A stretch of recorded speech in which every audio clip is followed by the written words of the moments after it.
ভাব মারে বেশি এই বেশি, আসলে কিন্তু আমরা ব্যাক এন্ডে কি হচ্ছে আমরা জানি না। শাকিব খানকে নিয়ে আমি খারাপ কথা আসলে শুনছি না, ওনার এত এত ফ্যান ফলোয়ার, আমি সবসময় পজিটিভ ভালো জিনিসই শুনেছি। তো আমি ওনাকে নিয়ে খারাপ তো তারাই বলবে, যে অ্যাগেন উনি টপে, তো ওনাকে নামানোর জন্য তো সবাই ট্রাই করবে, এখনো তো ওনাকে কেউ বিট করতে পারছে না, সবাই ট্রাই করছে। একদম একদম, এটা নিয়ে কোনো দুই কথাই নাই।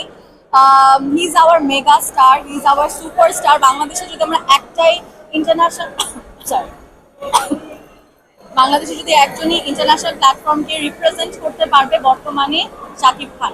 তারা বলেছে হয়তোবা তার সাথে ডেটে মিলে নেয়, বাজেটে মিলে নেয়, তাকে নিয়ে কাজ করতে পারছে না। যখনই কেউ কারোর সাথে কাজ করতে পারছে না, এটা শাকিব খান কেন, সেটা আমাদের ছোট ইন্ডাস্ট্রি, সোশ্যাল মিডিয়া ইন্ডাস্ট্রিতেও আছে।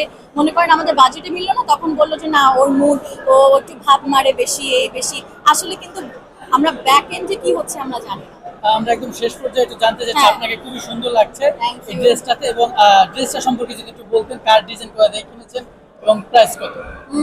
এটা হচ্ছে আনজারা থেকে আমাকে স্পন্সর করেছে, এবং এটা তো কত আমি ঠিক জানি না, যেহেতু আমাকে স্পন্সর করা হয়েছে, বাট প্রবাবলি এটা 30-35 এর মতন হবে, 30-35 হাজার টাকার মতন তো হবে।